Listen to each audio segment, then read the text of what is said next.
Muy buenas noches, soy Carlos Elizondo, bienvenidos a Primer Círculo. Muy buenas noches, soy Federico Reyes Heroles, bienvenidos a Primer Círculo. El día de ayer y el día de hoy el país ha vivido dos jornadas extraordinarias y cuando utilizo esta palabra creo que no estoy exagerando. Extraordinarias porque ayer vimos una serie de marchas de mujeres, predominantemente mujeres, mayoritariamente mujeres. De hecho, había las versiones de que algunas de ellas no deseaban que los varones fuéramos a las marchas para que no hubiera ninguna posibilidad de saber quién es quien encabezaba esa marcha y cuáles eran las ideas que había que exponerse. Hubo una marcha monumental en la Ciudad de México. Las cifras oficiales son de 80,000, pero hay otras mediciones que nos dicen que podría haber sido el doble. Mujeres que fueron caminando básicamente el Museo de la Revolución a la Plaza de la Constitución, mujeres con muy distintas consignas, muy distintos lemas de lucha, mujeres de muy distintos estratos sociales, niveles educativos, de todo. Hubo un elemento unificador que se llamó ser mujer, y ser mujer en un país en el cual se cometen 13, escucha usted bien, 13 delitos de alto impacto en contra de las mujeres en una hora. Imagina usted lo que esto significa al cabo de 24 horas y lo que significa al cabo de un año. Ese es el motivo central, la violencia, una violencia que lleva mucho tiempo ya instalada entre la sociedad, una violencia que es nada más, quizá lo más visible de la discriminación y del maltrato hacia las mujeres en nuestro país. Entonces, de alguna manera todos estamos convocados a reflexionar sobre este tema y creo que ha sido una jornada también muy interesante la del día de hoy, en donde estamos viviendo el vacío. Mi querido Carlos, aquí estamos solos, no está Hilda Soriano, nuestra productora. No tenemos invitada. No tenemos invitada. Sé que es muy difícil hablar sobre las mujeres solo con dos hombres. Y lo que pensamos y platicamos, y eso haremos con ustedes, un poco nada nuestras reflexiones y lo que vivimos y sentimos. Yo querría empezar desde dos ángulos. El primero es como profesor. Hoy tuve una sesión con los puros varones, con los puros hombres, un poco entre todos reflexionar qué nos ha dejado esta marcha, qué nos han dejado una serie de ejercicios que se hicieron previos a la misma, como este gran hashtag donde había que poner estas cosas que nos parecen normales a los hombres, de las mujeres, que se lo pones como hombres y nos suenan ofensivos, ridículos, agresivos, y así viven las mujeres permanentemente. Creo que es un ejercicio de ponernos literalmente en el zapato de los otros o de las otras, que yo creo que es muy importante. También hicimos un ejercicio de tratar de reflexionar pues, cómo nos sentimos frente a estas manifestaciones de machismo. Un alumno platicaba lo que se siente muy mal porque su papá es un macho típico mexicano. Y también yo creo de dónde viene nuestra capacidad de aprender. Pues bueno, tú y yo somos pues, de otra generación que mis alumnos, claramente, y sin embargo creo que no solo ayer y antier, pero terminen ayer y antier, pues a mí me ha hecho cambiar muchas de mis perspectivas. Yo siempre me considero un liberal. En la lógica liberal, pues hay que tratar a todos por igual. Y claramente, como lo discutimos en el programa pasado con la diputada Marta Tagle, pues me han convencido, pues muchas, incluida mi hija, sobre la importancia de tener una política con perspectiva de género. Y creo que esto debe ser solo el arranque de una reflexión permanente y un esfuerzo real de no caer en esta cosa ridícula. Es que matan a más hombres que mujeres. No se trata de eso. Se trata de entender la situación particular de la mujer y cómo todos, en nuestro nicho, en lo que nos toque hacer, podemos hacerle más llevaderas, más justas, permitirles una mayor oportunidad a las mujeres de este país. Fíjate que utilizaste una expresión que ahora es muy común y que, sin embargo, por desgracia, es poco comprendida. Perspectiva de género. ¿Y qué demonios es eso de perspectiva de género? Pues hay políticas públicas con perspectiva de género en la educación, en los recursos que se asignan a las familias de menos ingresos, en la administración de la justicia, y esa perspectiva de género hace que no tratemos igual a los desiguales. Ahora, hay un aprendizaje, Carlos, ¿no? Detrás de todo esto. Aprender a ser un juez con perspectiva de género supone un esfuerzo particular, informarse. No es simplemente aplicar a rajatabla lo que te está diciendo el código, sino ver la situación familiar de las mujeres, ver cómo se está gestando una condición de desigualdad.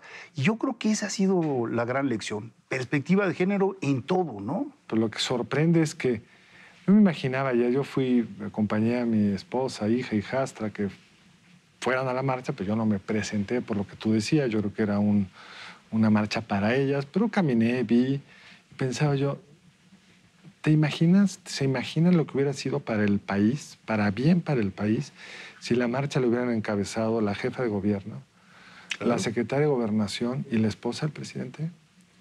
De que esta es una lucha de todos los mexicanos, sobre todo un gobierno que se dice de izquierda, que debería de ser el primero en abrazar estos temas. Entiendo la perspectiva de derecha que estaba retratada en unos carteles en frente de la catedral, donde decía algo así como el mayor feminicidio son los abortos. Pues eso es obviamente una visión crítica en la marcha del otro lado del espectro. No se aprovechó la oportunidad, no aprovechó el presidente la oportunidad, no aprovechó su gabinete paritario de mujeres para tener una posición autónoma frente al hombre, autónoma frente al jefe, autónoma frente al esposo. Y en fin, esperemos que esto no dificulte lo que más importa, que no es la división del país, sino es la posibilidad de construir esa política que tú dices con perspectiva de género, que es... Recordemos aquella vieja discusión en Estados Unidos donde los conservadores siempre te dicen, ¿qué es esto de la affirmative action, la acción afirmativa? La idea de que pues, no vamos a poner a competir en la admisión a las universidades igual a las minorías étnicas que vienen de un pasado desfavorecido que a la mayoría blanca que tiene una serie de ventajas. Entonces hay ciertos criterios de admisión que favorecen a las minorías afroamericanas, mexicanoamericanas, lo que sea. Los conservadores dicen, no, eso violenta la igualdad de todos. Y claro que la violenta, pero hay una razón para hacerlo. Y yo creo que lo mismo debemos de hacer como país respecto a las mujeres. Porque a las mujeres las matan mayoritariamente en su hogar. Claro. Las matan mayoritariamente personas a quien conocen. Las matan muchas veces después de un aviso y de una autoridad que no las protegió. Y claro que necesitan políticas distintas que si están matando dos sicarios. Ese es un tema de otra naturaleza.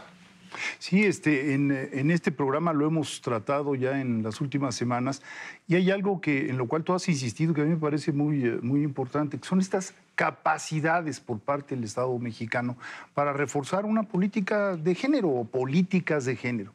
Y por desgracia no se ve que la presidencia de la República ni el equipo gobernante esté sensible a ese reclamo, que va más allá de los partidos políticos, de la izquierda, de la derecha. Es algo que abraza a toda la sociedad, porque hay que decirlo además, la marcha fue particularmente importante en la Ciudad de México, pero también fue muy importante en Guadalajara, donde por desgracia hay niveles de violencia incluso superiores a los de la Ciudad de México, en Monterrey y en muchas otras ciudades. Es decir, es algo que está en todo ciudades donde México. Corren riesgo, como en ciudades veracruzanas, donde marcharon. Claro. Y después algo que me parece muy interesante es ver cómo surgió la idea del día sin labores por parte de las mujeres, que en realidad surgió de un grupo de mujeres de Veracruz, en donde ha habido niveles de violencia también altísimos. Y estas jóvenes, porque en realidad son bastante jóvenes, lanzaron un baile y este baile cundió y vinieron los distintos, el fraseo, yo creo que muy afortunado, hemos aprendido quizá gracias al Twitter y a este tipo de formas de comunicación, a hacer frases cortas y con mayor impacto. Y aquí estamos hoy en un lunes en donde por lo menos en Ciudad de México se nota una caída evidente en la actividad económica, las calles están vacías, una forma de manifestación. Y ¿sabes qué también me gusta, Carlos, de lo que estamos viviendo?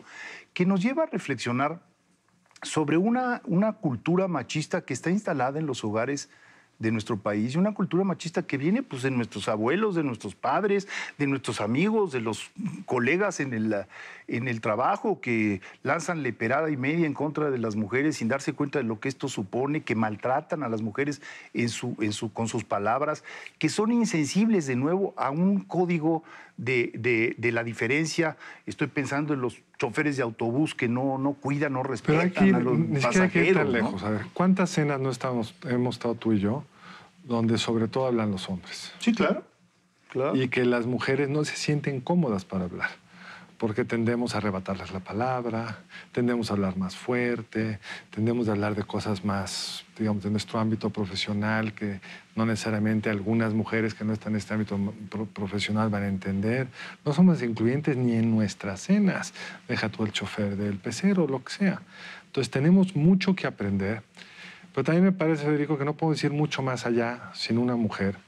Y te propongo platicar del otro gran tema que tenemos esta semana o este día en particular y que va a imponer un reto mucho más complicado todavía que este a un gobierno que, por recordar aquel gran artículo de Gabriel Said en el 81, le apostó todo al petróleo. Y lo que vimos desde ayer es una caída brutal en el precio del petróleo, que podríamos quizá muy rápidamente explicar cuáles son las razones de esta caída.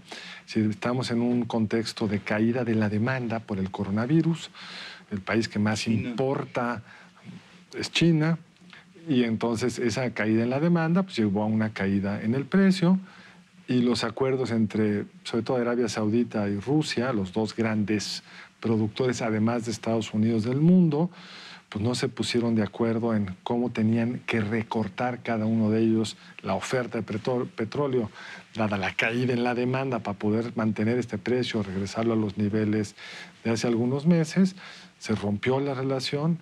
Arabia Saudita se salió brutalmente, amenazando que no solo no iba a disminuir la producción, sino que la iba a aumentar, y que además está ofreciendo unos descuentos a sus clientes para recuperar mercado, y el resultado neto es una caída sin precedentes del precio del petróleo, de las bolsas mundiales, del peso, y que pone a un presidente que le apostó todo al crudo en una disyuntiva complicadísima, Federico. Sí, mira, digamos que los mexicanos nos hemos formado con ese beso del diablo, ¿no? De tener petróleo, y entonces hemos sido muy dependientes del petróleo en alguna etapa, donde nuestras exportaciones eran básicamente petroleras, salvo un 10, 15%, y ahora somos un poco más independientes, o mucho más independientes, en tanto que hemos logrado revertir y somos buenos exportadores de manufacturas. Sin embargo, la actual administración, como tú dices, volteó a ver al petróleo como si fuera la gran fuente de riqueza. Y no solo eso, Carlos. Se comieron un fondo que habíamos creado y que se llevó muchos años, el FEIP, que era precisamente, fue concebido para este tipo de oscilaciones en los precios del petróleo. Yo creo que hay que explicar eso. Después de la crisis del 9, la otra última gran crisis externa, exógena que tuvimos, sí, el presidente Calderón inició un proyecto para no volver a quedarse, como le tocó en su momento, sin margen de maniobra, canicas, claro, para juntar las canicas. Y es este fondo al que tú haces referencia. Este es el fondo, el famoso FEIP, el Fondo de Estabilización de los Ingresos Petroleros, que llegó a tener cerca de 300 mil millones de pesos y que, de alguna manera, en el año pasado, porque hubo requerimientos especiales, se tomó el 58% de este fondo, lo cual es un dineral. Y todo apunta a que van a tener que lanzarse sobre el 42% restante, porque no va a alcanzar los equilibrios financieros de las finanzas públicas. No se van a poder dar si seguimos por este camino. O habría que empezar a suspender obras públicas muy importantes como lo son la refinería, el aeropuerto de Santa Lucía, el Tren Maya, para poder más o menos mantener las finanzas públicas en orden. Recordemos que además estamos frente a un pronóstico de crecimiento muy bajo, es decir... El promedio anda en 0.8, 0.9. Por ahí. Pre-coronavirus. Pre-caída del precio del petróleo. Entonces podríamos estar hablando de una repetición de un escenario de un crecimiento de punto y fracción, lo cual supone una caída en la recaudación gravísima, y entonces el Estado mexicano pues no va a tener de dónde echar mano si no es de estos recursos especiales. Y no es el único fondo que se han comido. Hay que recordar que en el Seguro Popular había un fondo para sucesos catastróficos, eventos catastróficos. Enfermedades catastróficas, que también desaparecieron y que incorporaron al gasto corriente del INSABI, del nuevo Instituto de Salud para el Bienestar. De tal manera que estamos viendo a un Estado que ya echó mano de los recursos que en esta condición, en el 2020, hubieran sido imprescindibles para los mexicanos. Como bien dices tú, hay un primer problema fiscal. Sí. Un problema fiscal que ha llevado además a que el presidente no cumpla con una promesa de campaña, que fue que revertiría el gasolinazo. Sí, claro. De hecho, nosotros no lo notamos en las estaciones de servicio porque no ha bajado, pero en el mundo la gasolina ha bajado. Ha bajado. Y lo que el gobierno ha hecho es subir el impuesto a la gasolina, porque es una fuente muy importante de riqueza para el Estado. Pero además de los temas fiscales, están los temas de crecimiento económico en general de la economía, sectores muy afectados, pero de esto hablaremos en un momento más. Nos vamos a corte y regresamos un momento más aquí en Primer Círculo.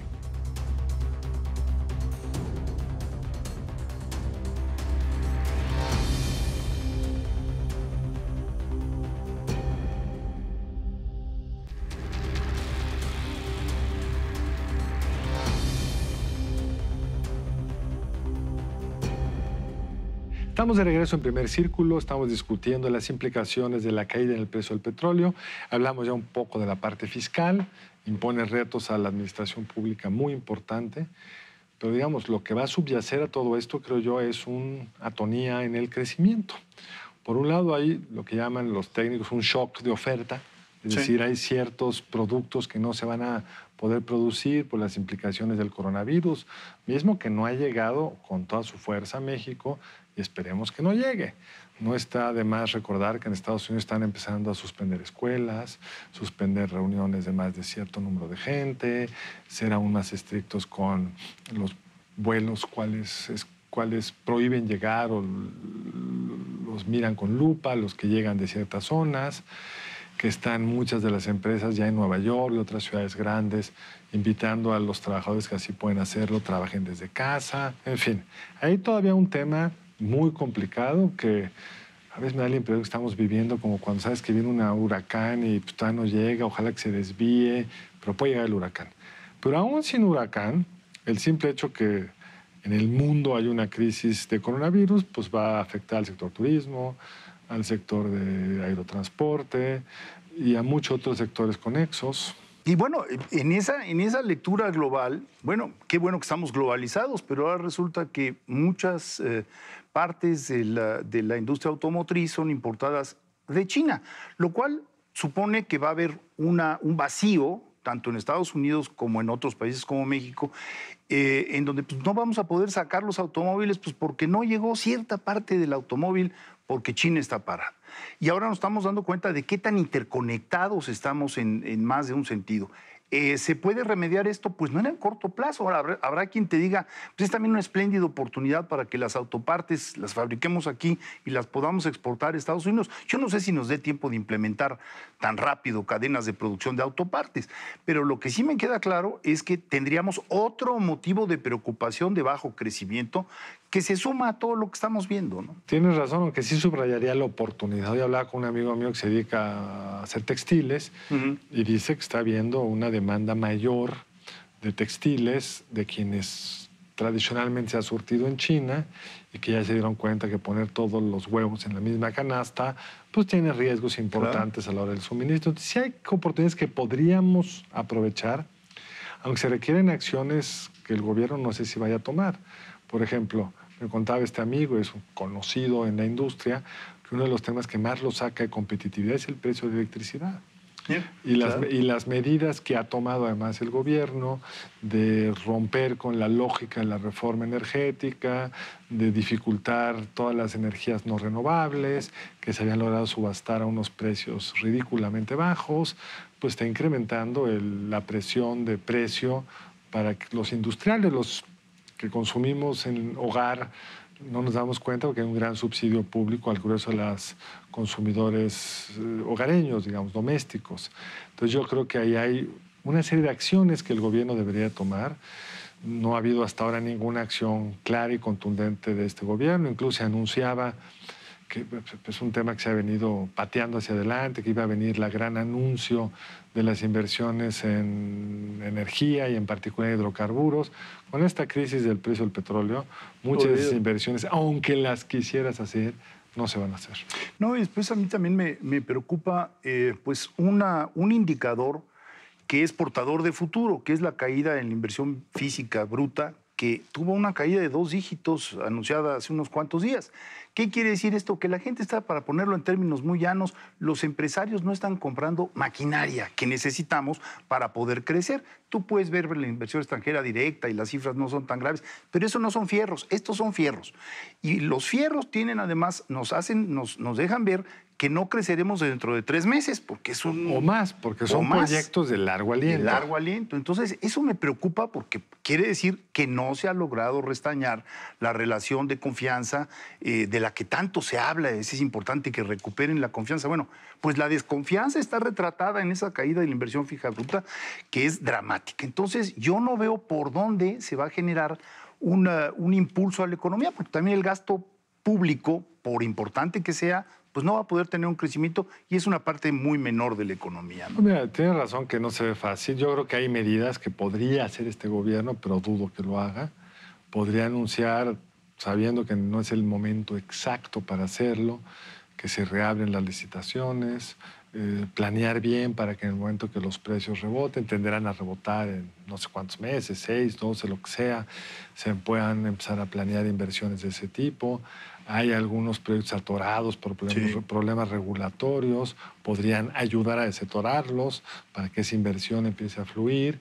Podrían repensar algunas de las grandes obras que se ven de muy baja rentabilidad, lo mencionaste tú hace un rato, el Tren Maya, Dos Bocas, tienen ahí un aeropuerto enterrado que decidieron hundirlo, podrían pensar en reanimarlo, ya es más difícil que antes porque venía antes financiado, pero se vería con muy buenos ojos por los inversionistas ver un presidente que corrige, que la adversidad lo hace volverse pues, más realista respecto a las capacidades fiscales y de otro orden que tiene el Estado mexicano, pero no veo ningún indicio de que algo así se vaya a hacer. Y se cierra el círculo, Carlos, porque veo difícil que haya una corrección sobre temas que le son tan caros al presidente ideológicamente hablando. Eso es lo que me preocupa, ¿no? Pues a mí también me preocupa, pero esperemos que hay voces sensatas, muy preparadas en el gobierno, y ojalá que puedan en este momento pues, hacer el balance de lo que significaría desde el punto de vista de atracción de recursos, señales de confianza, abaratamiento de la energía, pues retomar los proyectos que vinieron de la reforma energética, que estaba pensado con la idea de que el gobierno no fuera el que cargara con toda la inversión y todos los riesgos del sector de hidrocarburos y del propio sector de electricidad. Entonces, yo creo que está a tiempo la administración para dar ese cambio, porque está construida las reglas, las reformas legales, la CRE, sí, la CNA, el andamiaje está ahí. Sí, Lo que falta es la decisión y para ello requiere pues, voluntad de tomar esa decisión. Ahora, fíjate qué absurdo, ¿no? Comenzamos con la problemática de la mujer que es infinita y muy dolorosa y yo creo que todos deberíamos de sentirnos los varones muy avergonzados. Pero con lo que vemos en el horizonte de la economía nacional, pues de nueva cuenta no se van a crear los empleos que necesitamos y de nueva cuenta no va a haber la posibilidad de disminuir el muy bajo porcentaje de mujeres que participan en la economía formal, que está entre 42, 44 por ahí. Somos de los países en América Latina que tienen un porcentaje menor. Y curiosamente el empleo femenino tiene un acto liberador profundísimo. Es decir, una mujer que tiene un salario propio es una mujer que puede pelear su dignidad de una forma distinta. Tiene una cierta autonomía. Una cierta autonomía. Y bueno, para eso es necesario crear empleos formales y que pueda haber inversión permanente, tanto pública como privada. Y también, ¿no? Pues, el tipo de redes y protecciones que los estados socialdemócratas dan. Claro. ¿Dónde dejo a mis hijos si voy a trabajar? O los albergues, ahora que estamos viendo estos datos de violencia, bueno, pues me contaba hoy en la mañana una persona de un caso terrible de violencia a una mujer en el Estado de México y que tuvo que ser una instancia de la organización, una organización de la sociedad civil canadiense, la que vino a rescatar a esta muchacha de 23 años del acoso de una persona que parece que está vinculada al narcotráfico. Estoy aquí a una hora de distancia de la Ciudad de México. Bueno, están diciendo otro tema y es que parte de esa red que da autonomía a las mujeres, pues está financiada parcialmente con recursos públicos y este gobierno ha decidido no gastar un centavo en organizaciones de la sociedad civil que a veces son mucho más eficaces y flexibles. puede haber algunas con corrupción, metan a la cárcel a sus responsables, yo no tengo problema con eso. Pero el caso es esta fundación que se dedicaba al cáncer de mama. El FUCAM, la fundación, la FUCAM. Pero bueno, en fin, parece que habrá que discutir esto y otros temas más adelante porque el tiempo se nos terminó. Yo desearía realmente que el presidente pueda aprovechar esta crisis, porque las crisis son oportunidades, para replantear algunos temas que no afectan su proyecto de fondo, que es, primero, los pobres, sino al contrario, que los puede poner realmente en primer lugar. Yo también me sumo al deseo de que esto haya simbrado al país y en particular al gobierno de la República para que empiece a buscar nuevos mecanismos para atender lo económico y, por supuesto, lo de género, que no podemos dejar pasar, ¿no? Pero bueno, nos tenemos que despedir. Nos vemos en la próxima emisión de Primer Círculo. Muy buenas noches. Nos vemos el lunes entrante aquí en Primer Círculo.